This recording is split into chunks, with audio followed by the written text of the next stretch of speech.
Good morning, everyone. Welcome back to Morning Musings. Happy Tuesday morning to you. My name is Don K. Preston. I am the president of Preterist Research Institute of Ardmore, Oklahoma. I do appreciate you being with me.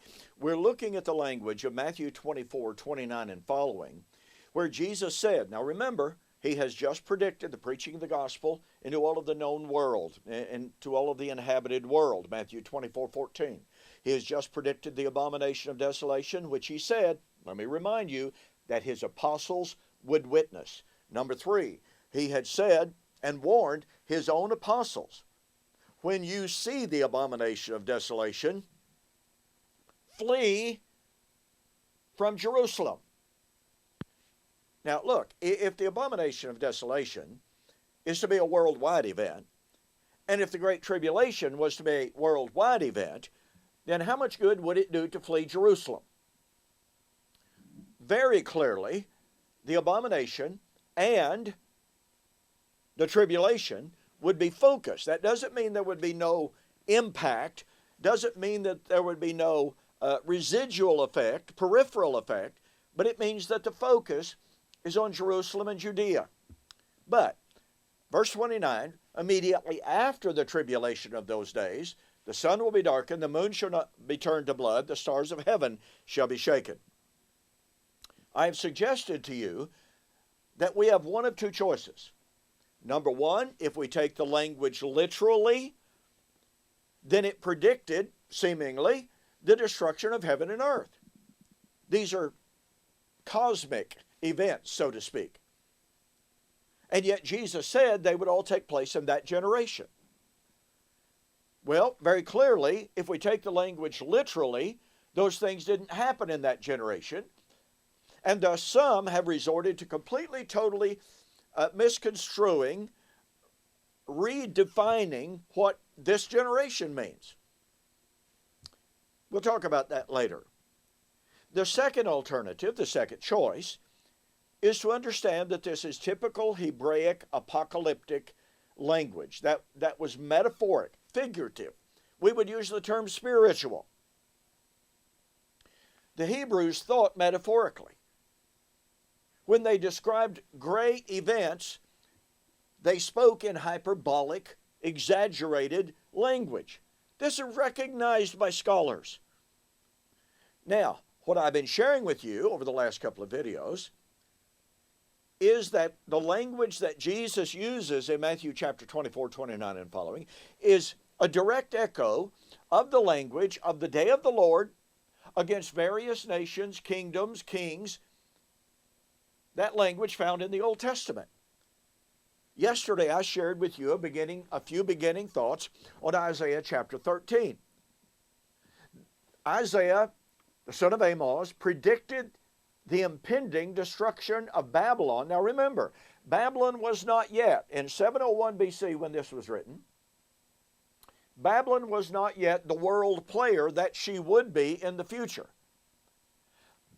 In the immediate future, within 15 years, Assyria, whom God said he had appointed for that destruction, Isaiah chapter 10, 5 and following, would destroy her within 15 years. And that destruction is described, verse 9, behold, the day of the Lord comes, cruel with both wrath and fierce anger, to lay the land desolate. He will destroy its sinners from it, for the stars of heaven and their constellations will not give their light. The sun will be darkened in its going forth, and the moon will not give its light to shine. Once again, and I shared with you some citations from the Bible Knowledge Commentary by dispensationalists who agree this occurred within 15 years. Kenneth Gentry has an excellent discussion of the language here, showing, number one, it's metaphoric. Number two, the time statement was literal. Now, as we continue, in Isaiah chapter 13, the Lord said, I will punish the world for its evil, the wicked for their iniquity. I will halt the arrogance of the proud, will lay low the haughtiness of the terrible. I will make a mortal man more rare than fine gold, a man more than the golden wedge of Ophir. Therefore, I will shake the heavens, and the earth will move out of her place in the wrath of the Lord of hosts and in the day of his fierce anger. It's the day of the Lord. That was coming soon. And then, as we continue, the Lord then looks beyond the immediate destruction, the imminent destruction, and says, verse 17, Behold, I will stir up the Medes against them, who will not regard silver, and as for gold, they will not delight in it. Also their bows will dash the young men to pieces. They will have no pity on the fruit of the womb. Their eye will not spare children. And Babylon, the glory of kingdoms, the beauty of the Chaldeans' pride, will be as when God overthrew Sodom and Gomorrah. Now look, folks, this definitively falsifies the view that Isaiah 13 is about the fall of Babylon of Revelation. Do you catch that? Number one, the imminent destruction of Babylon was within 15 years at the hands of the Assyrians. Isaiah chapter 10.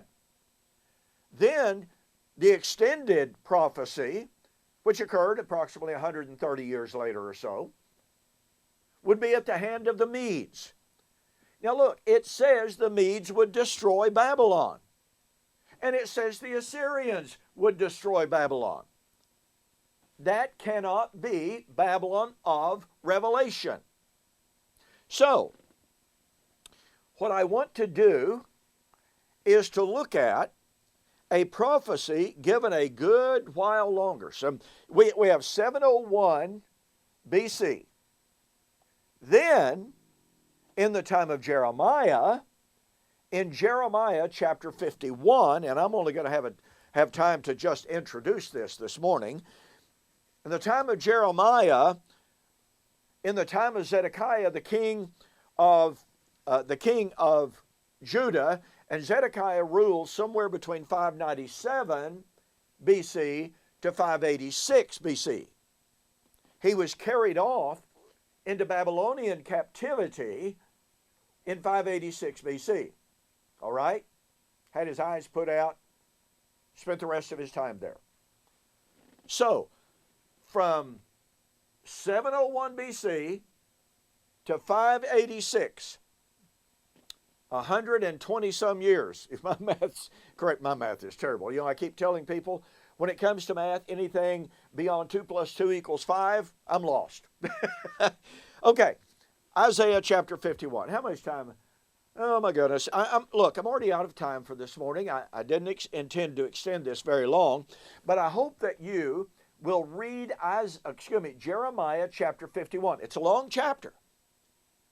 But what you have to see is that Jeremiah is going to pick up on Isaiah 13, 15 and following. And Isaiah's prediction that the Medes were going to destroy Babylon. Now remember, Isaiah never said the destruction of Babylon at the hand of the Medes was at hand. He said the destruction at the hand of the Assyrians. Again, Isaiah 10. That was what was at hand. So, 120 some years, let's round it off to 130 years, from Isaiah to Jeremiah. In Jeremiah, we have the prediction of the coming destruction of Babylon, and it would happen at the end of his generation. It was far off in Isaiah. Now it was going to happen in that generation of Jeremiah. We will develop that tomorrow, Wednesday. In the meantime, hey, look, folks, don't forget this very, very special 3-book offer that I'm making in our discussion of the language of decreation, the language of the day of the Lord, the language of the sun and the moon and the stars being destroyed. Okay, I've written 3 books. The elements shall melt with fervent heat, like Father, like Son, on clouds of glory, and have heaven and earth passed away. If you bought these books separately and paid shipping on them separately, your cost will be over $60. For January 2020, total delivered price, and again, I'm sorry, I can't do this for out of U.S. orders, your total delivered price, $40. go to my website, donkpreston.com, bibleprophecy.com. There's a tab right up at the top, and order the books. I can assure you, you'll be glad you did. Thanks for joining me. I'll see you on the flip side.